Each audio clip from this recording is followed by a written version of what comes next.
Nabana ma wine Yuyan.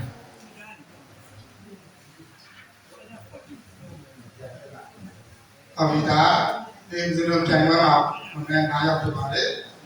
They are the level of the Avida. They are the Mark and land now. They go tell me I have you. I will not go out. They are the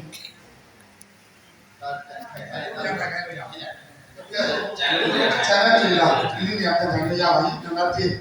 Channel media over. How many do you like?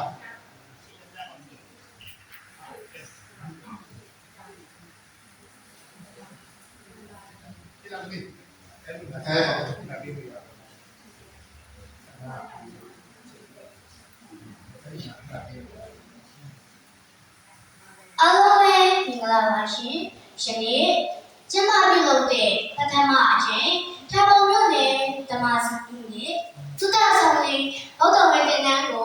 Usam Jama Vivano, Opera Sierra Gini Tua, Sierra Damaro Shitunia,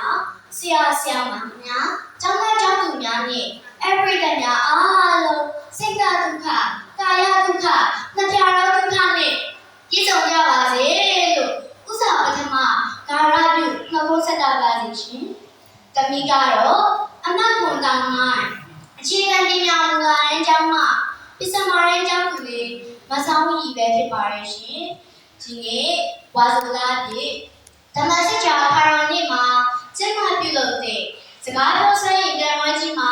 တမီအဝရှင်နိုင်ခွင့်ရတဲ့အတွက်အထူးပင်ဝမ်းမြောက်မိပါရဲ့ရှင်။ရှင်နေ့တမီပြောကြမယ်ကောင်းစဉ်လေးကတော့သူမြတ်ကြီးကိုလာမြတ်ဝါစုပဲဖြစ်ပါရဲ့ရှင်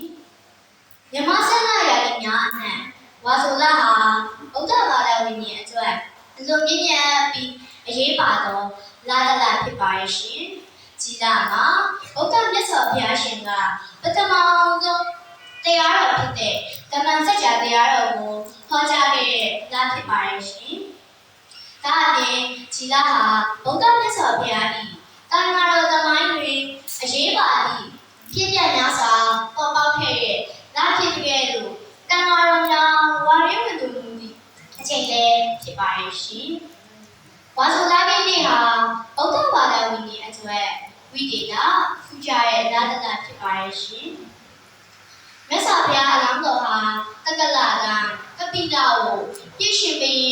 သောဒနာမင်းကြီး၏ရှင်မင်းကြီးတိမဟာမာယာဒေဝီမိဖုရားကြီး၏ဝမ်းချတိုက်တွင်တတိယရွေ့ဒီမှာဝါစုလာပြီးဇာတာပတိနေ့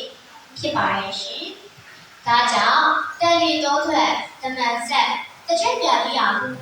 ဗုဒ္ဓသာသနာတော်သမိုင်းတွင်ဖန်တန်ရေးထုတ်နိုင်ခဲ့ပါရဲ့ရှင်။ဒါအပြင်ဝါစုလာပြီးကျမင်းနေဝဲချမ်းမြေ့ချီဖြူတတိယဒီဟုလက်ဒီစီယာတော်ကြီးကဖွဲ့ဆိုခဲ့ပါရဲ့ရှင်။ဝါဆိုလာပြည်နေ့ဟာဗုဒ္ဓဘာသာဝင်တွေအတွက်အလွန်ရေးကြီးသောနေ့တစ်နေ့ဖြစ်ပါရဲ့ရှင်။ဖယားတော်တက္ကရာမင်းသားဟာသူ့အိုသူ့နာသူ့ဒီယဟန်တိဟူသောနမိတ်ကြီးလေးပါးကိုမြင်တော်မူ၍အဓိတံဝေကရတော်မူကားရွှေအိမ်ရွှေနန်းရွှေကြောင်နန်းနှင့်အိမ်ရှိပြီပြရတော်လျာနှင့်တကွချစ်တော်ရာဟုလာကိုဆွတ်ပြတော်မူကားတော်ဆက်တော်မူခဲ့ဒီမှာလေဝါဆိုလာပြည်နေ့ပဲဖြစ်ပါရဲ့ရှင်။ဖျားနာတော်ဒီတောရမီက6နှစ်လုံးလုံးဒုက္ခရစီရကျင့်တော်မူခဲ့ပါရဲ့ရှင်။ဘောရီနာမင်းရွှေပလင်ကတောလောကချစ်တာ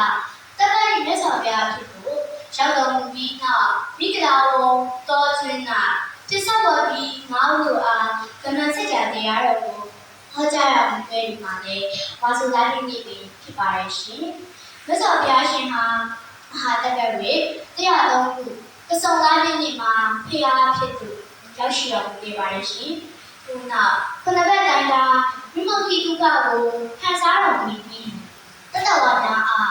တရားဓမ္မဖြစ်ခဲ့တဲ့ရန်ဆုံးဖြတ်တော်မူပါရဲ့ရှင်။ထို့နောက်ဝါဆိုလာပြည်နေ့ဟာဗုဒ္ဓဘာသာဝင်တွေအတွက်သာသနာအဖြစ်လည်းဆိုခဲ့ကြပါရဲ့ရှင်။ဝါဆိုလာရင်မြတ်စွာဘုရား၏တပည့်သားတော်များဖြစ်သော